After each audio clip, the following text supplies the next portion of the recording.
Nadagdagan pa ang bilang ng mga politiko at celebrity na kumpirmadong tatakbo sa midterm election sa May 2025. The Philippine Showbiz List presents iba pang mga taga-showbiz na kumpirmado na tatakbo sa eleksyon 2025.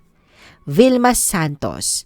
Muling sasabak sa politika ang star for all seasons at dating House Representative na si Vilma Santos Recto, natatakbo bilang gobernador ng Batangas sa nalalapit na midterm elections sa 2025. Layunin ni Vilma na muling makuha ang dati niyang posisyon bilang gobernador, kasabay ng pagpasok ng kanyang dalawang anak sa lokal na politika.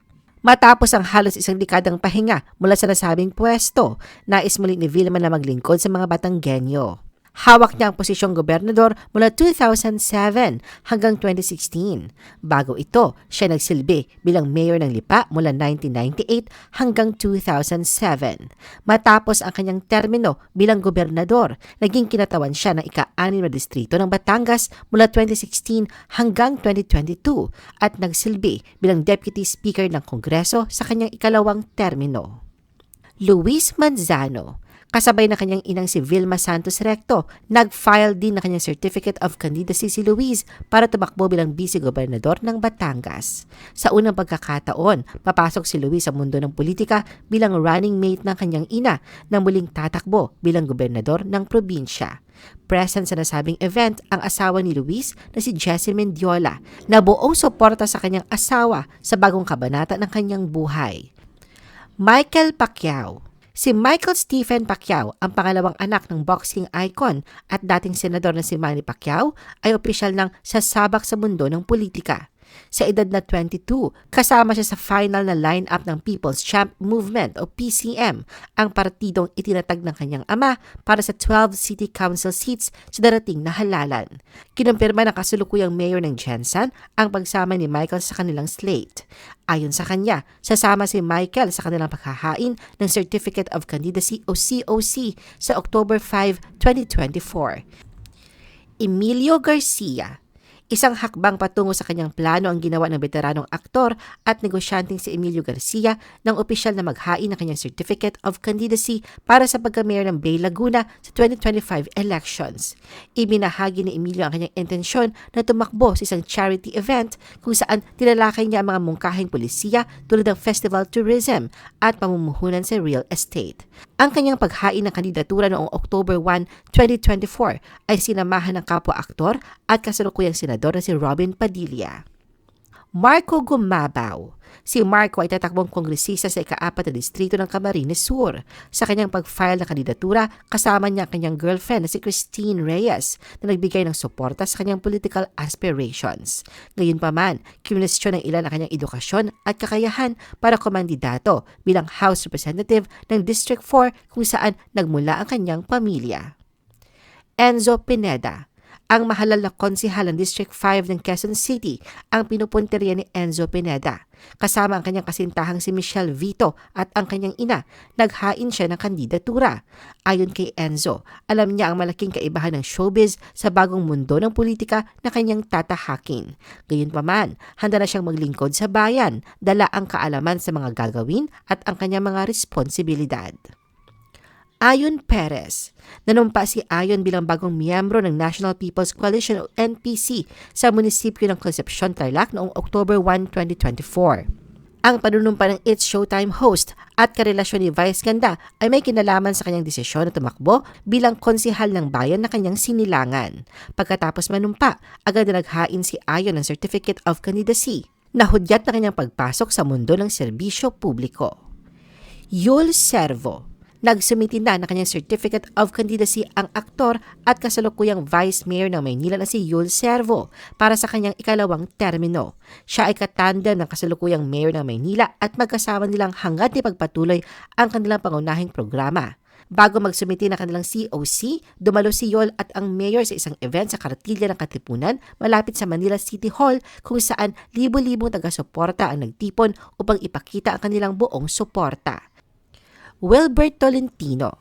Nag-aambisyon ngayon ang talent manager at vlogger na si Wilbert Tolentino na maging kinatawan bilang first nominee ng Ahon Mahirap Party List para sa darating na halalan. Kilala si Wilbert sa kanyang pagiging masipag at mapagkawang gawa, lalo na sa pagtulong sa mga mahihirap na komunidad.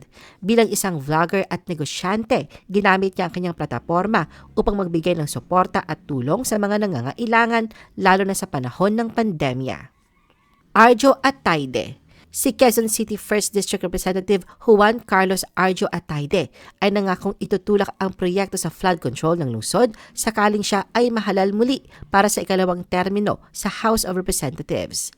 Sa kanyang unang termino, naging bahagi si Arjo ng ilang mahahalagang batas, kabila ang Eddie Garcia Law. Sa araw ng pag-file ng COC, sinamahan si Arjo ng kanyang ina, ang batikang aktres na si Sylvia Sanchez, na buong suporta sa layunin ng kanyang anak na maglingkod muli sa mga mamamayan ng Quezon City. Lani Mercado. Ginawa ng opisyal ni Cavite 2nd District Representative Lani Mercado Revilla ang kanyang layunin na muling tumakbo sa halalan. Isinambit niya ang kanyang mga papeles ng kandidatura sa Commission on Elections noong October 1, 2024 na nagbigay diin sa kanyang hangaring mapanatili ang kapangyarihan ng kanilang pamilya sa kanyang lalawigan. Kasama niya sa pag-file ng kanyang candidacy papers ang kanyang asawang si Senator Ramon Bong Revilla Jr. na buong suporta sa kanyang misyon. Sa kanyang paghahangad ng muling mahalal, nangako si Lani na patuloy na itutulak ang mga batas at programa na nakatuon sa pagpapabuti ng kapakanan ng kanyang mga nasasakupan. Jolo Revilla. Nagsumiti na rin ang kanyang kandidatura si Jolo Revilla, ang anak ni na Senator Bong Revilla at Lani Mercado, para sa kanyang muling pagtakbo bilang representative ng unang distrito ng Cavite sa darating na halalan. Ipinahayag ni Representative Jolo ang kanyang layunin na muling mahalal na nangako siyang itutulak ang mga programa para sa mas magandang edukasyon, healthcare, mga trabaho at infrastruktura sa kanyang distrito. Lucy Torres.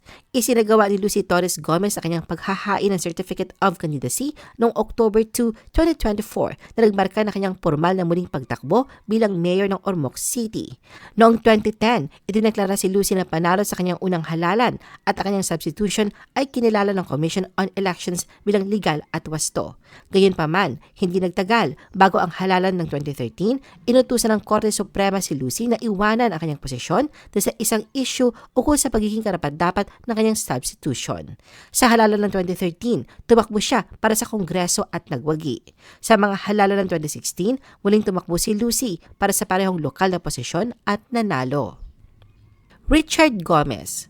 Kasabay na kanyang asawang si Lucy Torres Gomez, nagsumiti rin ng kanyang Certificate of Candidacy si Richard Gomez na nagpapatunay ng kanyang muling pagtakbo para sa ika-4 na distrito ng Leyte sa Kongreso. Bilang kasalukuyang representative ng Leyte's 4th District, sinabi ni Richard na ang halalan ng 2025 ay magiging hamon, ngunit umaasa siyang magiging mapayapa ito. Matapos ang tagumpay ng kanilang mga kandidato sa midterm elections noong 2019, naghari ang angka ng Torres Gomez at kanilang mga kaalyado sa ika-4 na distrito ng Leyte. Rosmar. Naghahain ng kanyang Certificate of Candidacy noong October 1, 2024 ang entrepreneur at vlogger na si Rosmar Tan Pamulaklakin para tumakbong konsihal sa unang distrito ng Maynila sa eleksyon 2025. Si Rosmar ay kilalang TikTok content creator, vlogger at matagumpay na negosyante na nagdala ng kanyang kakayahan sa iba't ibang larangan. Diwata. Naghain ng kandidatura noong October 2, 2024 ang online personality at businessman na si Deo Balbuena na mas kilala bilang Diwata bilang ika-4 na nominee ng Vendors Party List.